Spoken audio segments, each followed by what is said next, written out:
guys and got a little bit more size inside than what you saw last year. Sky Moore's back. You can see he's playing at a high level, making a lot of plays on the balls. Also, they got a Jemias in that nickel Sam, pretty disruptive, and then they're just looking like they're playing with a lot of confidence, a lot of swagger, playing with a lot more effort than what you saw last year. You've been a part of this rivalry for a long time. What is it that makes it so special? Well, it's 365 days. It's divided families. Yesterday was my sister's birthday, and I texted her and I didn't get a response. She's a South Carolina grad, but it's just we don't have a pro team in the state, so you grow up in the state, you're either or. Clemson or South Carolina. Families are divided, and we got passionate fan bases on both sides that take it personal. So it's a personal game. A lot of players from the state are going to be playing against each other. They grew up playing against each other in high school, so they all understand that this is about our state. You made a nice shoestring catch in that 2003 game. How special was it for you to be a part of that monumental win down there?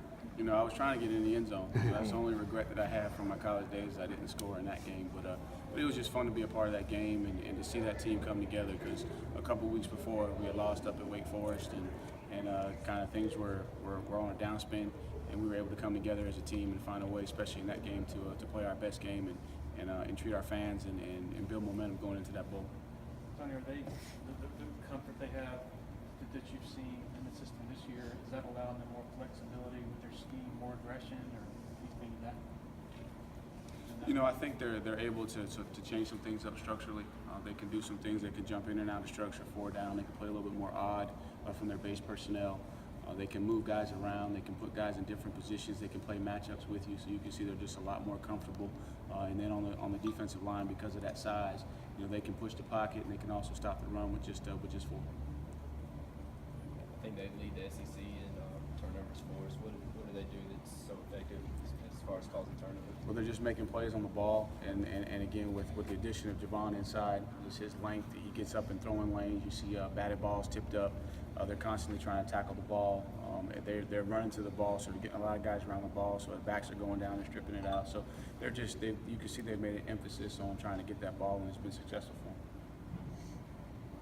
them. Tony, is this a week at all when you worry about managing emotions, because it doesn't seem like you need to really get them up for this kind of week? Do you worry about them peaking early, being too excited about things? You know, I think as a coach, that's always in the back of your mind, but our guys have proven time after time. They've had some really big games. You know, you look back to Louisville, that was one of the biggest games that they were going to play in Louisville history. Then you turn around and you go to Virginia Tech, so there's a lot of emotion, and our guys have had experience. They've been in this situation, but we also understand too that it's a tough place to play, and it's a great environment, and we're appreciative of the opportunities that we had to go on the road.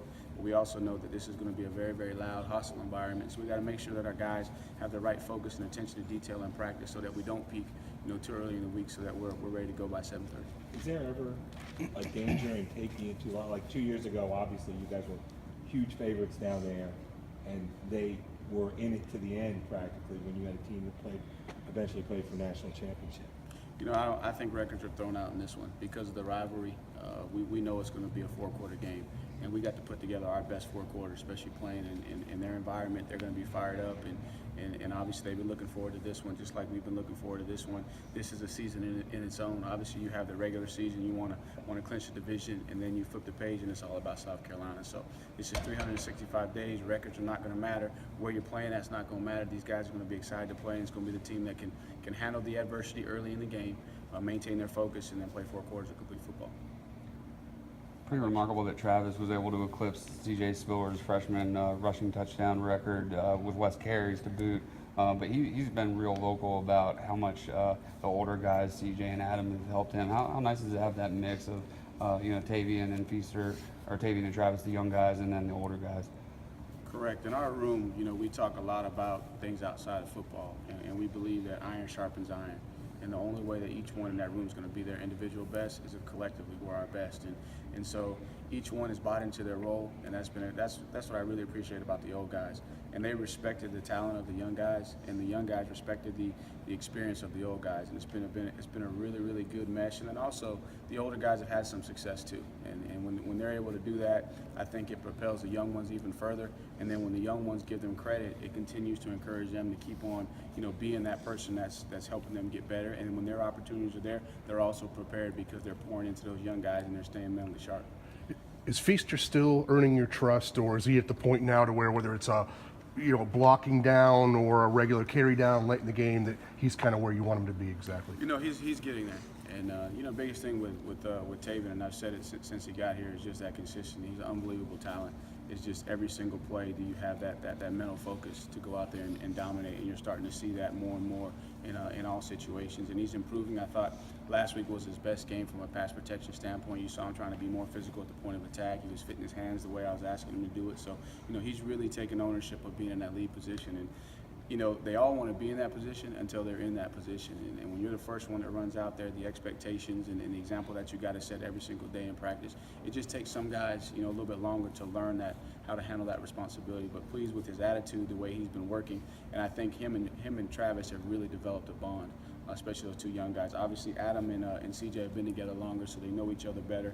But those two are really starting to bond, and you're seeing that they're really leaning on CJ from a pass protection standpoint to teach them the nuances to be able to stay in there in every situation. And then you also see in some of your more critical situations where it's a 2-minute drill or it's a third down situation with heavy pressure. Obviously, CJ is a guy that will